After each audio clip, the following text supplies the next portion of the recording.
चलिए सेल्स और कस्टमर के बारे में हम लोग बात कर रहे हैं कि कस्टमर जो है एक ऐसा सब्जेक्ट है जिसके बारे में दुनिया भर की बड़ी बड़ी इंडस्ट्रीज़ रिसर्च करती रहती हैं और हमेशा कुछ ना कुछ उसके बारे में पढ़ाया जाता रहता है, सीखा जाता रहता है। तो कस्टमर सीरीज़ को हम आगे बढ़ाते हैं क्योंकि कस्टमर और उसका फीडबैक अगर हमें ठीक से समझ में आता है तो हम इस राजा को बेहतर तरीके से हैंडल कर पाते हैं। तो चलिए आगे बात करते हैं, अगले पॉइंट की तरफ बढ़ते हैं।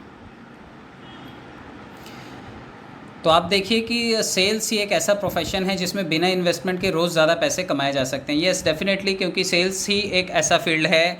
आप घर से हमेशा बहुत ज़्यादा लागत लगा करके कोई भी बिज़नेस नहीं कर सकते। तो सेल्स में ऐसा होता है कि अगर आपने किसी एक प्रोडक्ट को परचेज़ किया है और आप उसके किसी नेटवर्किंग में मेंबर बने हैं या आपने किसी कंपनी के साथ टाई अप किया है तो आपको रिपीट बहुत ज़्यादा पैसे देने की ज़रूरत नहीं पड़ती।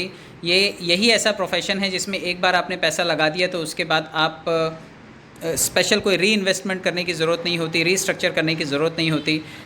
आप उसमें नए यूज़र्स को ला करके आप अपने नेटवर्किंग के दायरे को बढ़ा सकते हैं और नेटवर्किंग अगर आपका डे बाय डे ग्रो करेगा, धीरे धीरे ग्रो करेगा तो ये नेटवर्किंग आपको पैसा लौटाना शुरू करता है। और सेल्स ही ऐसा प्रोफेशन है जो कि आपको लाखों करोड़ों रुपए कमा करके देने की क्षमता रखता है। तो आप सभी लोग सेल्स को अंडर एस्टिमेट मत कीजिए। कुछ स्किल्स सीखने के बाद आप अच्छा सेल्स क्रिएट कर पाएंगे और लोगों को डील करने की कला सीखेंगे आप तो जीवन में सफलता का ये सबसे बड़ा मार्ग है, क्योंकि सेल्स ही ऐसा प्रोफेशन है जो दुनिया में सबसे ज़्यादा किया जाता है। तो अगले पॉइंट की तरफ बढ़ते हैं कि आप देखिए कि हमेशा मंदिर, गार्डन, रेलवे स्टेशन या फिर आप जिस टेरिटरी में जाते हैं या किसी फेस्टिवल में जाते हैं, ऐसी जगहों पर जाएंगे अगर आप तो लोग आपको मिलेंगे। और ऐसी सब जगहों पर जाने का मतलब है कि स्ट्रेंजर से आपकी मुलाकात होगी। आप ऐसे लोगों के साथ फ़ेस टू फेस होंगे जो आपको नहीं जानते हैं, लेकिन आप अपनी स्किल्स की वजह से उनके साथ कम्युनिकेशन सेटअप करेंगे। और कभी कभार ऐसी सब जगहों पर जिनसे आप पहले ही मिले हैं वो कस्टमर भी आपको देख करके पहचानेंगे। आप मिलनसार बनेंगे तो लोग आपसे बात करना पसंद करेंगे और कई बार हमें अपना बिज़नेस भी दिलाएंगे। तो मैं आपको यही बताना चाहता हूं कि आप अगर मिलनसार हैं, लोगों से मिलना पसंद है, आपको बातचीत करनी अच्छी लगती है तो आप इस बिज़नेस में सफल हो सकते हैं। सेल्स ऐसा प्रोफेशन है जिसमें आप अगर थोड़े बोल बच्चन बन गए तो आप ऐसी सब पब्लिक प्लेसेस पे जाने के बाद आप अपने बिज़नेस को क्रिएट कर पाएंगे, क्योंकि लोग आपको पहचानेंगे। हो सकता है आप चेहरे भूल जाएंगे, लेकिन लोग आपके हंसमुख व्यक्तित्व की वजह से, आपके मिलनसार एटीट्यूड की वजह से लोग आपको पहचानेंगे और आपके साथ डील करना पसंद करेंगे और यहीं से आपको आपका बिज़नेस मिलेगा। और ये बहुत बड़ा एक ओपन प्लेटफॉर्म है कि हम सेल्स की फील्ड वाले लोग किसी भी एक लिमिटेड दायरे में ना रह करके पूरा हिंदुस्तान, पूरा वर्ल्ड हमारे लिए एक मार्केट की तरह है। हम किसी को भी जोड़ सकते हैं और अपने बिज़नेस में हम उसे शामिल कर सकते हैं। चलिए नेक्स्ट पॉइंट की तरफ बात करते हैं कि दुनिया के बड़े बड़े लोग सेल्स ही करते हैं। हमें सेल्स से डर नहीं लगता बल्कि रिजेक्शन से डर लगता है। बिल्कुल सही बात है कि दुनिया के जितने भी बड़े और सफल व्यक्तित्व के लोग हैं वो सभी के सभी लोग सेल्स को ही अपना फर्स्ट प्रोफेशन बना करके चल रहे हैं, तभी वो लोग सफल हैं। तो सेल्स की ट्रेनिंग ज़रूरी है। सेल्स ही ऐसा प्रोफेशन है जो आपको आगे बढ़ने के लिए प्रेरणा देता है और आपके अंदर की कमियों को दूर करता है।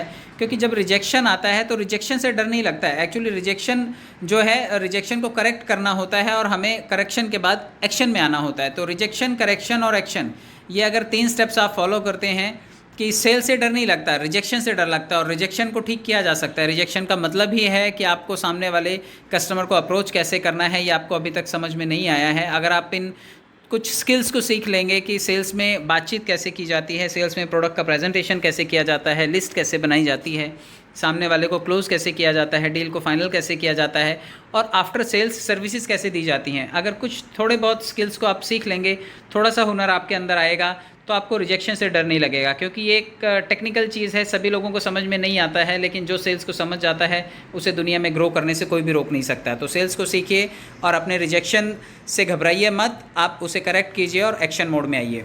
चलिए मैं आपको और बताना चाहता हूँ कि कस्टमर के साथ हमेशा जब भी डील हो जाए तो आप उसे एक आश्वासन भरा थैंक यू बोल सकते हैं और साथ में आप उसको बोलिए कि मैंने आपको एक अच्छी चीज़ दी है, इसलिए मैं फ़ोन करके आपको परेशान नहीं करूँगा और ना ही कोई दोबारा लेने का आपको दबाव बनाऊँगा। ये कई बार कस्टमर को ऐसा बोलने से वो फ्री फील करता है और आपका हक है मुझ पर। आप कस्टमर को ये बोल सकते हैं कि मैंने आपको सामान दिया है, आप हक से मुझे फ़ोन कीजिएगा और रिपीट ऑर्डर आप खुद दीजिएगा।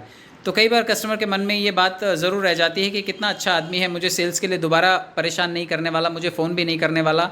तो वो आपका नंबर मांग करके लेगा आपसे और उसे सेव करके रखेगा, और रिपीट ऑर्डर ख़त्म होने से 4 दिन पहले ही आपको फ़ोन करके बुलाएगा कि बेटा आप ही आना, भाई साहब आप ही आना, और सर आप ही आना, और मुझे जो है बाद में सर्विसेज जो देनी है वो आपने ही देनी है, तो इसलिए आपका नंबर मुझे दे करके जाइए, शेयर करके जाइए, व्हाट्सएप नंबर दे करके जाइए।